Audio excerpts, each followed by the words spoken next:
जय मिथिला दोस्तों। आज हम आपको एक थ्योरी बेस ऑफ अकाउंटिंग पूरा बता देंगे, समझे। और उसके बाद जो 13 कॉन्सेप्ट है इसका, जो कि बहुत ज़्यादा हेल्प करता है आपको जब अकाउंट बनाने लगते हैं उस टाइम में, तो वो सारा हम बता देंगे ताकि आपको ज़्यादा प्रॉब्लम ना हो, समझे। इसके बाद तो पूरा प्रैक्टिकल है, उसके बाद तो बनाना पड़ेगा सब कुछ, समझे। जैसे मैथ में बनाते हो वैसे ही बनाना पड़ेगा आपको सब कुछ, समझे। देख लीजिए, एक चीज़ याद रखिए कि जैसे इंग्लिश ग्रामर का ज़रूरत पड़ता है इंग्लिश सीखने के लिए, इंग्लिश जो लिखेंगे उसमें ये भी लिखे हुए इसमें ग्रामर का ज़रूरत पड़ा। उसी तरह से अकाउंटेंट सबको अकाउंटिंग जो करता है उसके लिए कुछ ना कुछ रूल्स गाइडलाइंस रहता है कि आपको इस तरीके से बनाना पड़ेगा, तब ना। मान लीजिए पटना में जो रहता है वो भी उसी तरह से अकाउंट बनाता है, और आपको जो दिल्ली में रहता है उसका भी अकाउंट सेम रहता है, तब दिल्ली का भी कंपनी को और इसके बाद जो जो आपको पटना में कंपनी रहता है दोनों को हम कंपेयर कर सकते हैं, एक तरीके से जाता है, तब ना। जैसे कि आप मान लीजिए कि आप पटना में रहिएगा तब पर भी आपको रोड पे चलिएगा तो लेफ्ट हैंड साइड में चलिएगा, अपना लेफ्ट हैंड साइड या अपना राइट हैंड साइड। उसके बाद जो रूल्स सरकार के द्वारा बनाया है कि आप दिल्ली में भी रह रहे हैं तो आप अपने लेफ्ट या राइट साइड में चलेंगे, तब ना ट्रैफिक भी नहीं लगता है, आराम से सब चले जाता है, गाड़ी एक तरफ आदमी एक तरफ। ये रूल्स गाइडलाइंस बना रहता है कि आपको इस तरह से चलना पड़ेगा रोड पे निकल रहे हैं तो। उसी तरह से अकाउंटिंग जो करता है आपको अकाउंटेंट सब, उसके लिए भी रूल्स गाइडलाइंस रहता है कि आपको इस तरीके से आपको ये चीज़ आपको फॉलो करना पड़ेगा बनाने वक्त। तो वही बोलता है कि अभी तो हम बनाएंगे लेकिन कुछ ना कुछ आपको रूल्स और गाइडलाइंस रहता है, उसको आपको जो है ना फॉलो करना पड़ेगा बनाने वक्त, समझे। अब जो आपको नेक्स्ट चैप्टर आएगा उसमें हम आपको प्रैक्टिकल क्वेश्चन बनाएंगे, तो ये सब याद रहना चाहिए आपको। तो अकाउंटिंग प्रिंसिपल समझ गए। लेखांकन सिद्धांत, इसका मतलब क्या हो, ये आपको रूल्स और गाइडलाइंस का एक सेट है, मतलब नियम और दिशा निर्देश का एक समूह है जो कि हेल्प करता है हमको, समझ गए। अच्छा, they are generally known as, इसको जो जनरली नोन जाना जाता है जनरली एक्सेप्टेड अकाउंटिंग प्रिंसिपल, मतलब GAAP गैप, जो कि जनरली सब जगह एक्सेप्टेड रहता है। मतलब पटना का बात करें तो पटना में भी, दरभंगा का बात करें दरभंगा में भी, और दिल्ली की बात करें दिल्ली में भी, मतलब जनरली एक्सेप्टेड अकाउंटिंग प्रिंसिपल है। मतलब वो हर ऐसा ऐसा सिद्धांत दिया हुआ है इसमें कि जो सब जगह, जिसका जो है ना सब जगह अडॉप्ट किया जाता है, जिसका प्रयोग सब जगह किया जाता है। तो यह कौन सा है, जनरली एक्सेप्टेड अकाउंटिंग प्रिंसिपल है।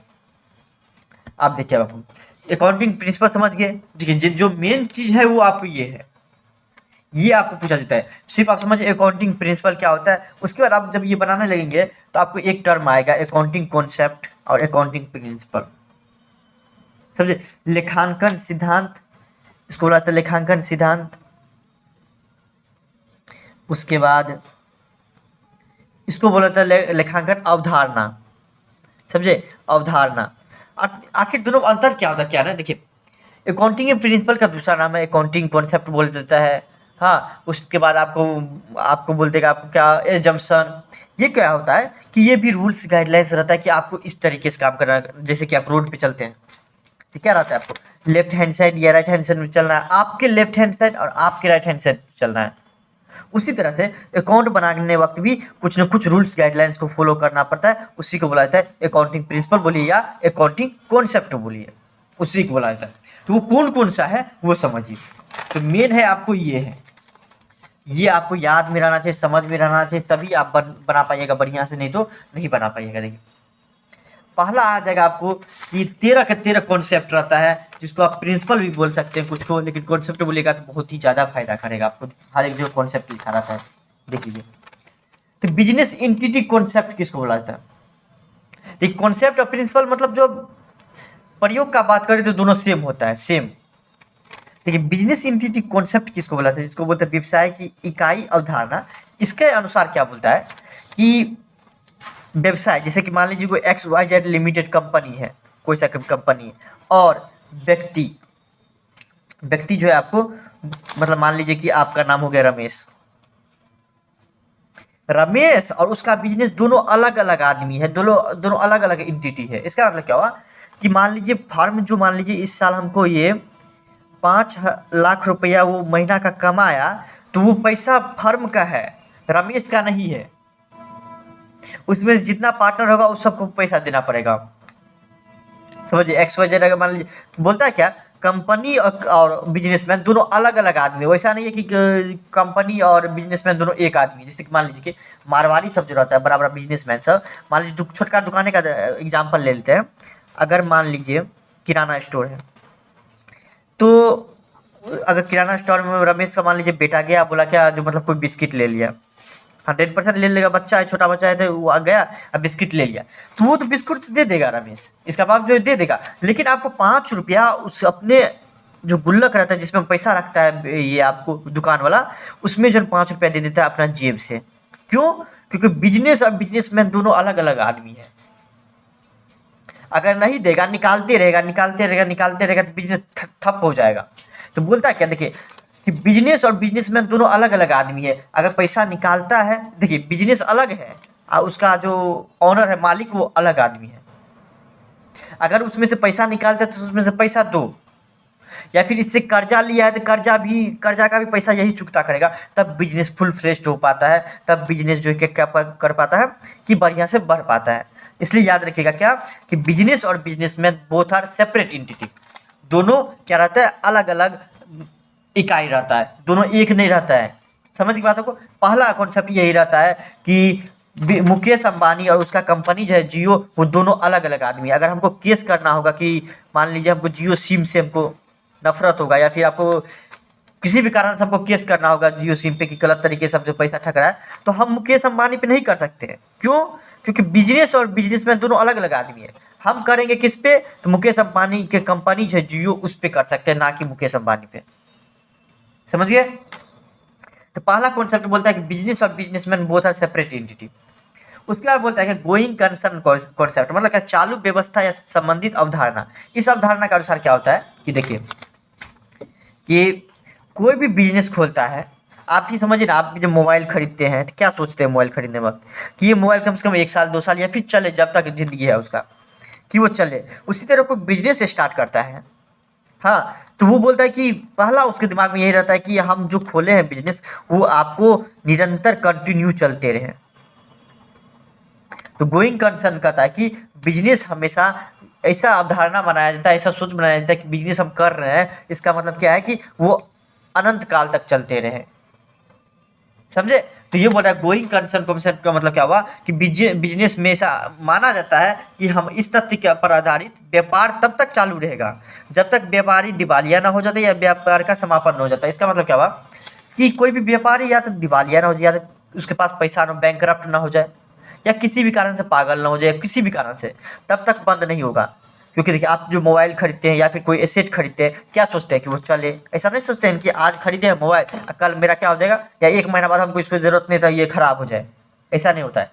तो यही बोलता है कि गोइंग कंसर्न कॉन्सेप्ट, कि जो कोई भी बिजनेस चलाता है या फिर कोई एसेट खरीदता है, तो वो ऐसा मानता है कि ये अनंत काल तक चले। तो दूसरा ये हो गया। पहला तो आपको ये मानिएगा कि मुकेश और अंबानी और उसका कंपनी दोनों अलग अलग आदमी है। दूसरा, जो आप कंपनी खोलिएगा फिर बिजनेस खोलिएगा, तो ये भी दिमाग में रखिएगा क्या, जो वो अनंत काल तक चले। क्योंकि सब इसे ही दिमाग में रखता है। ऐसा नहीं बोलता कि आज हम बिजनेस खोले कल बंद हो जाए या 1 महीना बाद बंद हो जाए। तो दूसरा कॉन्सेप्ट ये बोलता है कि इस तरीके से आप काम करिए कि फ्यूचर के बारे में भी सोच के चलिए, कि गोइंग कंसर्न कॉन्सेप्ट को फॉलो करके चलिए। उसके बाद बोलता है क्या, देखिए आप मनी मेजरमेंट कॉन्सेप्ट क्या बोलता है कि मुद्रा मापन अवधारणा के अनुसार क्या बोलता है कि इसके अनुसार क्या बोलता है जी, उसी ट्रांजैक्शन को रिकॉर्ड करेगा। अभी जो हम पढ़ेंगे फ्यूचर में कि अकाउंटेंट जो अकाउंटिंग करता है उसको अकाउंटेंट बोलता है, जो डॉक्टर कर ये आपको सॉरी अकाउंटेंट, जो लॉ करता है उसको लॉयर बोला जाता है, हाँ, जो ठीक करता है उसको एक डॉक्टर बोला जाता है। उसी तरह जो अकाउंटिंग करता है, जो आपको बिजनेस का डेबिट क्रेडिट मतलब जितना भी रहता है सब कुछ करता है काम, ऑडिट वगैरह, उसको अकाउंटेंट बोला जाता है। देख लीजिए, अकाउंटेंट का हो गया, तो वो उसका क्या बोलता है कि वो उसी चीज़ को रिकॉर्ड करेगा जिसको वो मनी के रूप में, मतलब क्या, मनी का मतलब होता है पैसा, मतलब 10 रुपया 20 रुपया 50 रुपया जो भी है उसके रूप में रिकॉर्ड कर सकते हैं। आप एक चीज़ बताइए, बिजनेस में तो मान लीजिए कि मुकेश अंबानी है, उसका तबीयत खराब हो जाएगा तो क्या उसको भी रिकॉर्ड कर लेगा कि देखो तबीयत खराब हो गया मुकेश अंबानी का, इसका रिकॉर्ड कर सकता है आपको अकाउंट में? नहीं ना।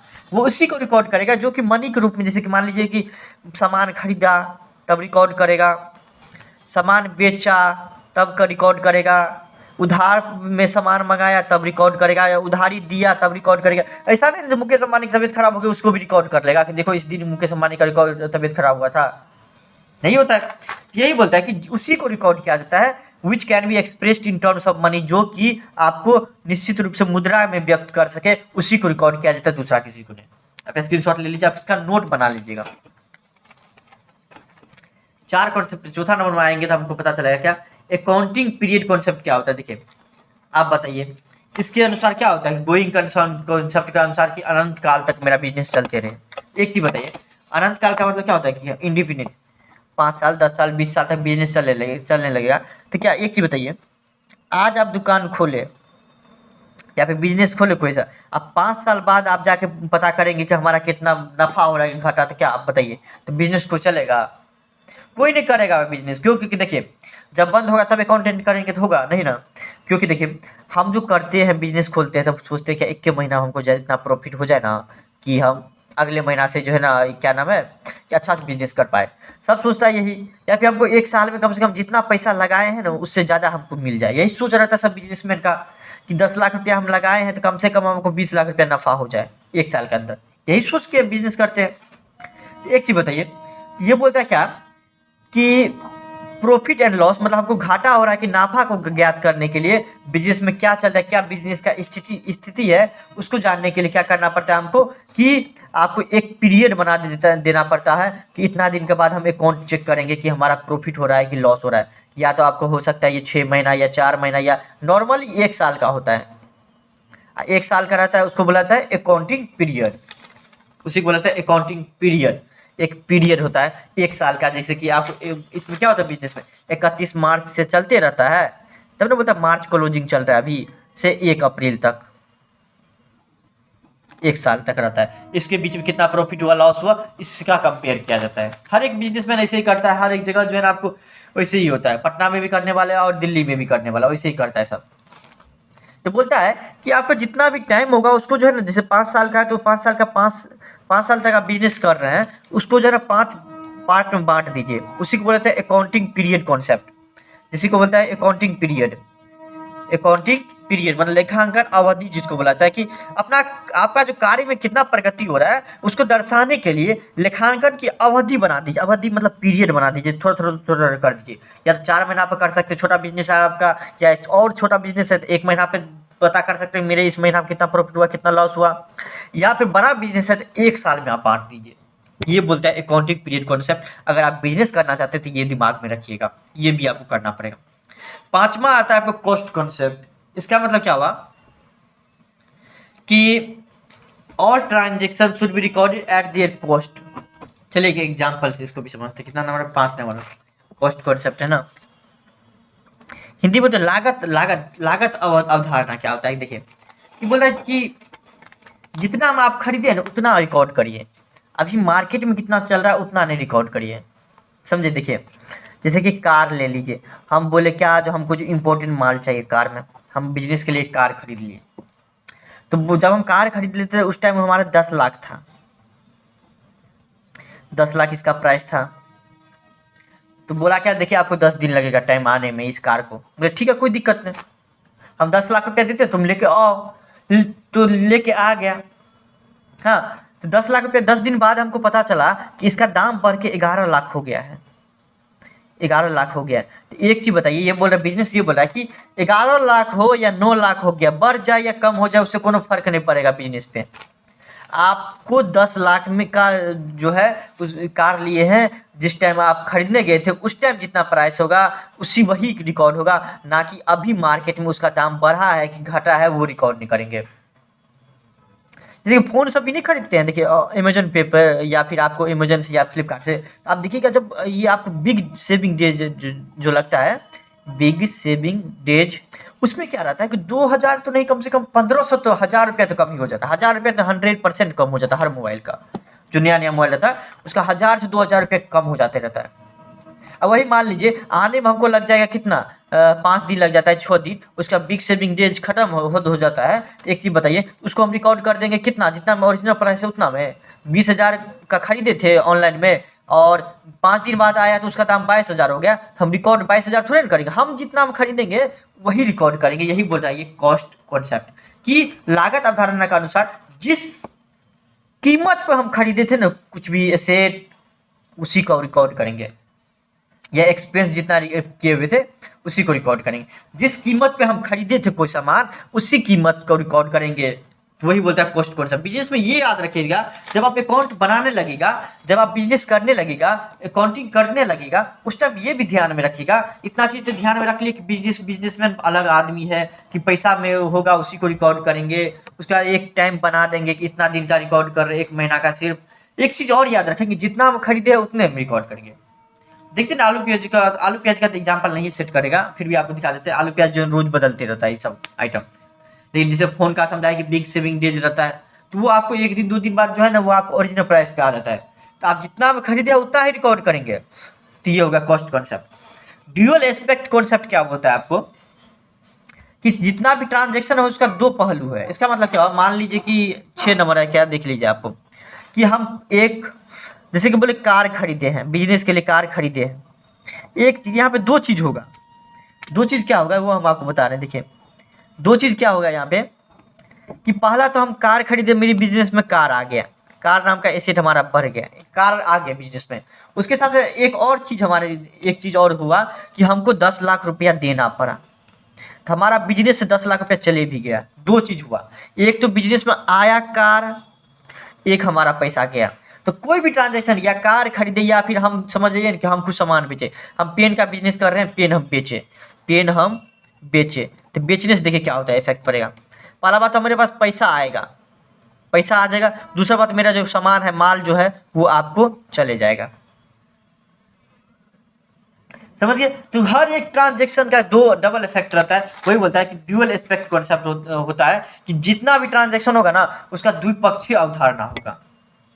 ड्यूअल एस्पेक्ट कॉन्सेप्ट मतलब क्या, इस सिद्धांत के अनुसार कि लेन देन के 2 पक्ष है, लेन देन के, एक डेबिट पक्ष, एक दूसरा क्रेडिट पक्ष, जो कि आगे हम पढ़ेंगे कि किसको डेबिट करेंगे किसको क्रेडिट करेंगे। आप ये याद रखिएगा कि हर ट्रांजैक्शन जो कि होगा उसका 2 इफेक्ट पड़ेगा, एक डेबिट एक क्रेडिट। फिर से आते हैं 7 नंबर मैचिंग कॉन्सेप्ट। देखिए नाम से ही पता चलता है मैचिंग मैच होना चाहिए, मैच की स्क्रीनशॉट ले लीजिए। इस अवधारणा के अनुसार क्या होता है, नाम से पता है मिलान अवधारणा। देखिए इस अवधारणा के अनुसार क्या हुआ, मिलान के अनुसार, देखिए एक सेकेंड, देखिए इसको एक एग्जांपल समझते हैं कि मान लीजिए कि हमको सैलरी देना है, खर्चा हुआ हमारा, या फिर हम माल बेचे, हम 10 लाख का माल बेच दिए। एक चीज़ हो सकता है 10 लाख का माल बेचे, 10 लाख का मिल हो जाएगा, हाँ, और उसके बाद ऐसा भी हो सकता है कि नहीं मिले। तो बोलता है क्या कि इस अवधारणा के अनुसार जितना आप कमाए हैं या फिर जितना आपको खर्चा हुआ उसको एक ही अवधि में दिखाइए, ना कि दूसरा में। मतलब जितना आपका खर्चा हुआ या फिर 10 लाख कमाए, आप मिले या ना मिले, लेकिन आपको क्या करें, इसी साल में इसी पीरियड में दिखाइए। वही बोलता है क्या, मिलान अवधारणा। इसके अनुसार क्या अवधारणा का, शुद्ध लाभ के निर्धारण के लिए जिस अवधि में आगम की प्राप्ति हुई है उसी अवधि में व्यय की गणना करनी होती है। मतलब क्या हुआ, आपको जिस पीरियड में आपको रेवेन्यू जनरेट हुआ है उसी पीरियड में आपको एक्सपेंस होना। जैसे मान लीजिए कि 10 लाख के लिए हमको सैलरी भी देना है, भाई सैलरी देंगे, काम करवा रहे हैं तो सैलरी तो देंगे क्या, तो सैलरी जो देंगे 10 लाख में कमाने के लिए, तो सैलरी जो देंगे तो हम नहीं दिए, लेकिन इस साल का है, इसी साल में हम रिकॉर्ड करेंगे इस साल का हमारा क्या है, आपको ये खर्चा है, ना कि दूसरे साल में दिखा देंगे दूसरा साल का खर्चा है। यही बोल रहा है कि जिस साल में हमको रेवेन्यू जनरेट हुआ उसी पीरियड में हमारा एक्सपेंस भी मैच होना चाहिए, ना कि इस साल का। मान लीजिए कि हम अकाउंट बना रहे हैं 1 साल का, देखिए 31 मार्च 2022 से लेके 1 अप्रैल 2023 तक 1 साल का हम अकाउंट बना रहे हैं। तो उसी साल में अगर मान लीजिए कि कोई खर्चा हुआ है और उसका हम भुगतान नहीं कर पाए, उसका हम पैसा नहीं दे पाए, तो वो उसी साल का खर्चा होगा, ना कि दूसरे साल में खर्चा में दिखाइए, उसी साल में दिखाइए। दिखाने की बात करके उसी साल में मैच हो जाना चाहिए, जितना भी पैसा होगा उसी साल से मैच हो जाना चाहिए। मैचिंग कॉन्सेप्ट यही बोलता है। रेवेन्यू और रिकॉग्नाइजिंग कॉन्सेप्ट मतलब क्या, आगम मान्यता अवधारणा। इस अवधारणा के अनुसार क्या हुआ, उस तिथि को कमाई हुई मानी जानी चाहिए जिस तिथि से प्राप्त होती है। देखिए आपको, जैसे कि 8 नंबर कॉन्सेप्ट में क्या बोलता है कि हम माल बना लिए, हाँ हम माल बना लिए, उसके बाद देखिए हम माल बना लिए, लेकिन जब बेचेंगे इसको, अब बेचने से जब हमको पैसा आएगा उसी टाइम बोलता है क्या, आप रिकॉर्ड करिए। माल बना लिया हम कुछ महीना पहले बनाए, 1 महीना पहले, 10 दिन 15 दिन पहले, उससे कोई लेना देना नहीं है। इस अनुसार क्या होता है, रेवेन्यू तभी माना जाएगा उसका जब वो बेचा जाएगा या जब हमको पैसा मिलेगा। ऐसा नहीं माल हम बना लिए 10 दिन पहले, हमको हम बेचे ही नहीं, हमको पैसा आया ही नहीं, तो वो हमको आपको रेवेन्यू नहीं मानेंगे कि 10 लाख का माल बना दिए तो हम रिकॉर्ड कर लेंगे 10 लाख हमारे बिजनेस में आ गया। ऐसा नहीं बात है, जब बेचेंगे 10 लाख का तभी हम इसको रिकॉर्ड करेंगे, उससे पहले रिकॉर्ड नहीं करेंगे। वही बोलता है 8 नंबर में कि जब बिजनेस करने लगेंगे तो ये भी दिमाग में रखेंगे कि रेवेन्यू को तभी मानेंगे, रेवेन्यू आगम को तभी मानेंगे आगम जब हम उससे पैसा कमा लेंगे। रेवेन्यू को रेवेन्यू तभी मानेंगे, रेवेन्यू मतलब होता है समझिए कि पैसा, तभी मानेंगे, आना बिजनेस में रेवेन्यू होता है, तभी मानेंगे जब हम बिजनेस में पैसा आएगा। समझिए रेवेन्यू मतलब क्या होता है, पैसा, ऐसे समझिए पैसा आना बिजनेस में रेवेन्यू होता है, कमाई समझिए, कमाई, ऐसे सिंपल लैंग्वेज है। 9 नंबर में होता है एक्रूवल कॉन्सेप्ट, ये बहुत ज़्यादा आपको दिमाग में रखना पड़ेगा। एक होता है कैश बेसिस, एक होता है एक्रूवल। एक्रूवल बहुत ज़्यादा आप दिमाग में रखिएगा, ये बहुत ज़्यादा इंपॉर्टेंट है। देखिए एक्रूवल कॉन्सेप्ट क्या होता है आपको, एक होता है कैश, एक्रूवल कॉन्सेप्ट होता है, एक होता है कैश, नाम से पता चलता होगा। उपार्जन अवधारणा, उपार्जन अवधारणा का मतलब क्या होता है कि ये बोलता है क्या, अगर इस साल का खर्चा है इसी साल में रिकॉर्ड करेंगे, इस साल का खर्चा है तो इसी साल, इस साल का मान लीजिए कि कोई किसी जगह आप बिजनेस कोई बिजनेस है, ये बोलता है क्या, जो हम सैलरी हमको देना चाहिए था लेकिन हम नहीं दे पाए, इस साल का है तो ये इसके अनुसार तो ये हम रिकॉर्ड कर लिए कि इस साल का है। लेकिन अब आपको एक चीज़ बताइए, एक्रूवल कॉन्सेप्ट क्या बोलता है कि इस साल का है तो हम जो रिकॉर्ड करेंगे तो इसी साल हमको देना पड़ेगा। अगर मान लीजिए फ्यूचर में भी देंगे इसी साल से एडजस्टमेंट करने पड़ेगा। 1 मिनट और आपको कैश बेसिस समझाते तब आपको समझ में आ जाएगा। कैश बेसिस के अनुसार क्या बोलता है कि हमको ये मतलब नहीं है कि इस साल का पैसा मिलेगा कि अगले साल का मिलेगा कि पिछले साल का मिलेगा, उससे हमको कुछ नहीं लेना, पैसा मिला हम रिकॉर्ड कर देंगे कि इसी साल का है। ये बोलता नहीं, पैसा अगर आपको मिलेगा तो ये पता करिए कि इस साल का है कि पिछले साल का है कि आने वाला साल का है। एक्रूवल कॉन्सेप्ट बोलता है कि आपको ये याद रखना पड़ेगा कि इस साल का पैसा है कि अगले साल का है कि पिछले साल का है, ये दिमाग में रखना पड़ेगा कि किस साल का है। लेकिन ये बोलता है कैश बेसिस क्या बोलता है कि नहीं, हमको पैसा मिलेगा हम रिकॉर्ड कर देंगे कि हमको इस साल हमको 5 लाख मिला, लेकिन 5 लाख में तो ऐसा भी हो सकता है कि पिछले साल का कुछ होगा या फिर आने वाला साल का होगा। तो ये बोलता है कैश बेसिस नहीं, हम जो है ना, इसलिए इसका ये आपको कैश बेसिस का यूज नहीं किया जाता, इस्तेमाल नहीं किया जाता, क्योंकि ये थोड़ा अजीब टाइप का है। ये बोलता है कि इस हमको 5 लाख रुपया मिला, हम 5 लाख का रिकॉर्ड करेंगे। लेकिन ये बोलता है क्या, 5 लाख अगर आप तुमको मिला तो 5 लाख में ये पता करो कि ये पिछले साल का है कितना है इसमें, कि अगले साल का है कि इसी साल का है, उस हिसाब से रिकॉर्ड करो। पिछले साल का है तो पिछले साल में एडजस्टमेंट कर दो, आने वाला है तो आने वाला में एडजस्टमेंट कर दो, उस टाइप से रिकॉर्ड करो। तो ये आपको बहुत ज़्यादा फायदा करता है, यही इसी बेसिस पे आपको अकाउंट बनाया जाता है, ना कि इस बेसिस पे। एक्रूवल उपार्जन और कैश बेसिस समझ गए, रोकर वही बेसिस। ये बोलता है कि अगर मान लीजिए पैसा मिला तो ये पता करिए कि इस साल का है कि अगले साल का है कि पिछले साल। ये बोलता नहीं, पैसा मिला हम रिकॉर्ड कर देंगे, हमको कुछ मतलब ये नहीं है कि अगले साल का है पिछले साल का है। तो इसलिए हम प्रयोग किसका करते हैं बिजनेस में, कैश बेसिस का, एक्रूवल बेसिस का। एक्रूवल बेसिस समझ गए, लिखना चाहिएगा तो लिख लीजिए। उपार्जन अवधारणा समझ गए किसको बुलाता है। फुल डिस्क्लोजर कॉन्सेप्ट किसको बुलाता है कि according to this concept that all the facts regarding financial statement of a company should be disclosed। पूर्ण प्रकटीकरण अवधारणा, इस अवधारणा के अनुसार सभी तथ्य और सूचनाओं का सही प्रकटीकरण होना चाहिए। देखिए आपको इस अवधारणा के अनुसार क्या बोल रहा है कि आपको, जैसे कि मान लीजिए आप जब स्टॉक मार्केट का नाम अगर सुने होंगे तो आपको समझ में आता होगा, या फिर मान लीजिए कि मेरा कंपनी है कोई, या फिर और एक मुकेश अंबानी का कंपनी है, हाँ, तो एक ही बताइए, हमारा जो अकाउंटेंट होगा वो भी उसी सब कुछ फॉलो कर किया होगा सब कुछ को। इसका भी अकाउंटेंट सब रूल रेगुलेशन को फॉलो किया होगा। तो ये बोल रहा है क्या कि जो बिजनेस का जो आर्टिकल्स निकलेगा उसमें आप क्या करिए कि सब कुछ ये दिखाइए कि फेयर रहना चाहिए कि आप कितना कमाए हैं सर, कितना आपको डेट है, मतलब डेट मतलब कि कर्जा में है, कितना पिछले साल कमाए हुए थे, कितना आपका डेटर है, मतलब डेटर मतलब जो पैसा देगा, मतलब हर एक चीज़ आपको दिखना चाहिए बिजनेस का। आपको प्रोस्पेक्टस में, आपके प्रोस्पेक्टस में हर एक चीज़ दिखना चाहिए, ताकि जो इन्वेस्टर रहता है जो कि पैसा लगाएगा बिजनेस में, वो ऐसे ही नहीं लगा देता, वो बिजनेस का हर एक चीज़ जान लेता है कि देखो पिछले साल हमको ये जो कंपनी था पिछले साल इतना कमाया था, अच्छा इससे पिछले साल ये लॉस में चले गया था, ये इसे एनालिसिस करेगा। अब जो आने वाला है हमको लगता है कि प्रॉफिट होगा, अच्छा ठीक है हम भी 1 लाख रुपया इसके बिजनेस में लगा दिए। ये बोलता है क्या, जो आपको फाइनल अकाउंट बनाएंगे, कंपनी का जो फाइनल अकाउंट बनेगा वो आपको फेयर रहना चाहिए, उसमें कोई आपको झोल झाल नहीं होना चाहिए कि 5 लाख कमाए और किसी तरह से आप 6 लाख रुपया दिखा दिए या फिर आपको 10 लाख रुपया दिखा दिए ताकि आपके बिजनेस में पैसा सब डालेगा। तो इस टाइप से नहीं होना चाहिए फाइनेंशियल स्टेटमेंट, ये बोल रहा है कि फाइनल अकाउंट जो बनेगा आपको उस टाइप से नहीं रहना चाहिए। आप जो अपना फाइनेंशियल स्टेटमेंट दिखाइएगा वो इस टाइप से नहीं रहना चाहिए, उसमें तथ्य और सूचनाओं पूरा का पूरा एकदम प्रकटीकरण रहना चाहिए कि इस कारण से बिजनेस डाउन जा रहा है, इस कारण से बिजनेस अप जा रहा है, ये आदमी इसमें काम कर रहा है, मतलब हर एक चीज़ रहना, तब ना पैसा कोई लगा देगा, वैसे तो पैसा नहीं लगा देगा। तो ये बोल रहा है कि फुल डिस्क्लोजर मतलब पूर्ण प्रकटीकरण रहना चाहिए कि बिजनेस का आपका क्या अभी औकात है, वो हर एक चीज़ दिखना चाहिए उसमें। तो वही बोलता है इस अवधारणा के अनुसार।